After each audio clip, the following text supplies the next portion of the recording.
el famoso Roma. En México no existe una escuela de dibujo de historietas y menos de caricatura política. Aquí en México jamás se le dio importancia a la historieta.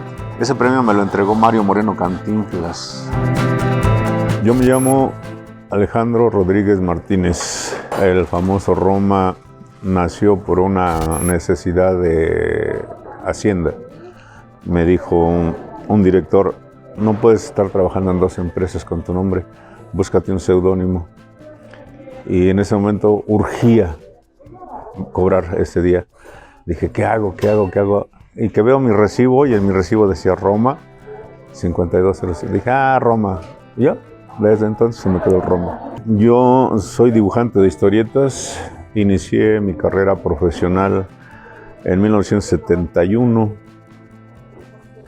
como ayudante con un dibujante, un amigo chiapaneco que le perdí la huella, ya no sé dónde quedó. Yo inicié con él un año. Fui a pedir trabajo a una empresa editora, en ese tiempo se llamaba Editorial Continente, y el director, editor, también dueño de la empresa, me dijo: está usted muy verde, véngase en un año, el mismo día, a la misma hora, y le doy trabajo. Y me dijo, ¿sabe qué? Le voy a recomendar con un dibujante para que aprenda. Y me recomendó con Antonio Melgar.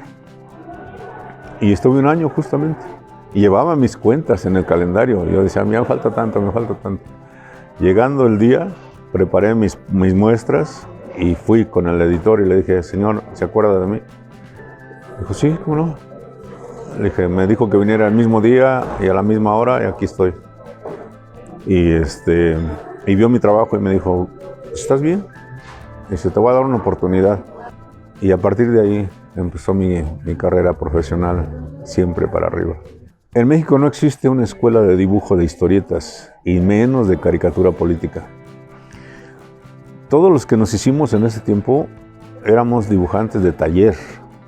Trabajamos y aprendimos en el error y el acierto. En el diario trabajar, en el diario dibujar, en el diario estar produciendo. Y había muchos dibujantes que eran egresados de la Escuela de la Esmeralda, titulados como artistas plásticos. Otros eran egresados de la Escuela San Carlos, de la Academia de San Carlos. Pero la gran mayoría nos habíamos hecho en el taller, en el estudio de otro dibujante. Eso nos permitió llegar a aprenderle todos los trucos y los secretos a la historieta. Esto no se aprende en una escuela. En los años del gran auge de la historieta, por ahí de los 80, del 1980 a 2000, que fue más o menos el boom de la historieta, en Barcelona, en España, había concursos de universidades para buscar talentos en todos los pueblos, en todas las ciudades, y hacían concursos para sacar a los mejores dibujantes y los becaban para que fueran a estudiar a la Universidad de Barcelona. Esa era la verdadera iniciativa de un gobierno talentoso que veía que tenía muchos artistas y que valía la pena encauzarlos. ¿Qué fue lo que pasó? Que la mayoría de los dibujantes españoles eran los mejores del mundo y estaban trabajando para las mejores empresas de Estados Unidos, las mejores empresas de Europa, las mejores empresas del mundo, eran los dibujantes españoles. Porque ahí estaba el ejemplo. Pero aquí no, aquí en México jamás se le dio importancia a la historieta.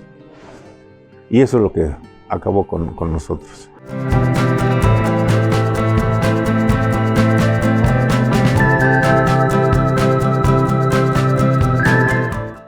Mi trayectoria tal vez sea una trayectoria relámpago, pero eso es innato. Los dibujantes nacen, no se hacen. Los dibujantes ya lo traen. Lo único que pasa es que hay que encauzarlos, llevarlos por el buen camino y disciplinarlos para que se dediquen a trabajar, porque la historieta es muy demandante. Una vez entrando en el rol de las historietas, no hay forma de detenerlo. al menos en mi época, cuando a mí me tocó, era una esclavitud. Trabajábamos hasta 14 o 16 horas diarias y a veces teníamos que velar para entregar al siguiente día, porque la historieta no se podía parar. Dentro de mis logros como dibujante de historietas, yo trabajé en el libro vaquero, cuando el libro vaquero tiraba 1 millón de ejemplares por semana, y de ahí me pasaron de inmediato a un proyecto nuevo que se llamó el libro policíaco de color, en la serie de Nueva York, Central Park Police Station, en exclusivo. Yo hacía esa serie nada más. Y se vendían como 700,000 ejemplares por semana. No se vendía el millón, pero andábamos por ahí. Por supuesto, yo nunca vi el dinero, ¿no? A mí me pagaban mi dinero y con eso era suficiente. Pero me dio la pauta para escalar cada vez más hacia arriba, hacia arriba. Y todo era muy rápido. Todo era muy rápido. Esto que te comento pasó de un año con Editorial Continente. Al siguiente año ya estaba en Novedades Editores, que era la empresa más grande de México. Y al siguiente año ya estaba en la siguiente editorial, que era Egea. Y trabajaba en las 3 al mismo tiempo, porque había mucha demanda y no había dibujantes. Entonces nos decían, pues, si quieres trabajar, trabaja, pero cumple. Pues sí, yo tenía la capacidad de trabajar rápido y bien hecho. Entonces eso me hizo que fuera escalando, pero a una velocidad muy rápido, que en el 82 fui premiado como el mejor prospecto con un tlacuilo de oro. Todavía lo tengo, todavía lo conservo. Y nadie me lo creía, ni mis mismos compañeros, cómo era posible que yo, un donadie, que de repente salí de nada y de repente llego hasta la parte más alta y además hasta ser premiado, ¿no? Hasta ser premiado y luego además otro detalle que vino a complementar ese premio. Ese premio me lo entregó Mario Moreno Cantinflas en el evento donde nos premiaron, que fue allá por la Cineteca Nacional. Uy, fue lo máximo, ¿no? Conocer a ese señor de frente.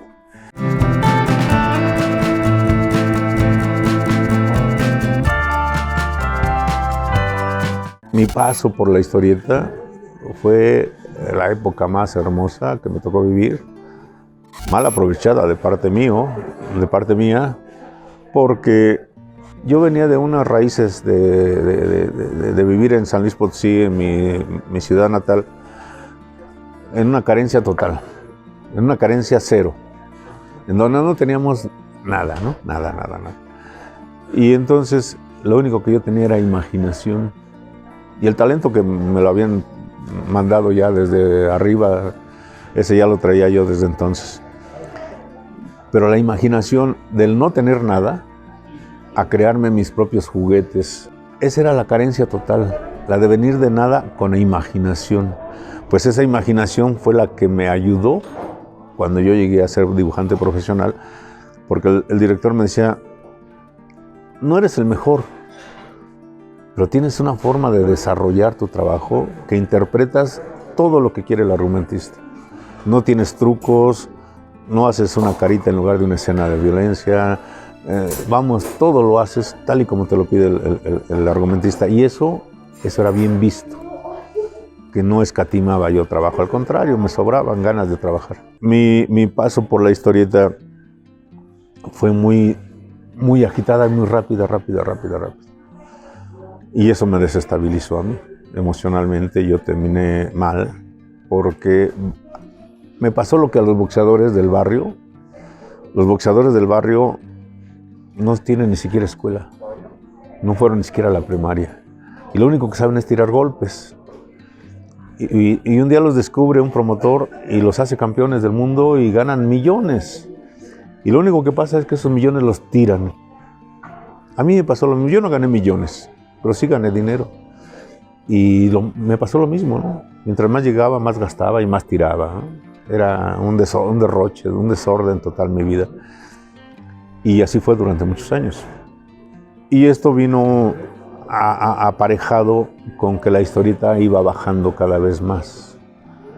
Y yo no me daba cuenta. Yo no me daba cuenta porque yo vivía sumergido en el alcohol. A mí me atrapó el alcohol y me volví alcohólico. Me enfermé de alcohol. El arte sigue.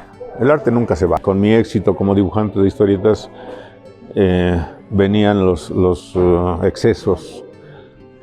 porque no tenía yo tampoco esa preparación escolar, que sí es muy importante. El no haber pasado por una escuela, yo terminé la primaria de puro chiripada. Entonces, al término de que terminé la primaria, de regalo de haber terminado, me mandaron a trabajar a México y ese fue mi regalo, ¿no? Entonces yo me fui a México solo a trabajar y a conocer otro mundo y otras gentes. Y desafortunadamente el personaje con el que yo caí en el mundo de las historietas era igual que yo o peor, porque él ganaba mucho dinero cada semana. Estamos hablando de 1970, cuando el sueldo mínimo era algo así como 120 pesos a la semana y él cobraba 4,000 a la semana. Entonces era un mundo de dinero el que traía en las manos y lo derrochaba. Y era meterse a tomar una cantina y salir hasta el otro día, ¿no? Y esa escuela, desafortunadamente, yo la aprendí. Yo formé una empresa editora y esa empresa editora era para mucho más. Era para mucho más, con unas expectativas de proyección hasta internacional, y no pude hacerlo. No pude hacerlo, primero porque me faltó experiencia como empresario, segunda porque yo quería hacer todo. Yo escribía mis argumentos, yo dibujaba mi portada, pintaba mi portada, dibujaba mis interiores, armaba mis historietas, las imprimía, inclusive yo mismo compré una máquina y yo mismo imprimía mi revista. Yo mismo iba y vendía. O sea, yo era el hombre orquesta porque yo no quería repartirle mi esfuerzo a nadie, y eso está muy mal. Eso es no tener visión de empresario. Porque a mí lo que me mató fue el no tener la capacidad de producción para cubrir la demanda.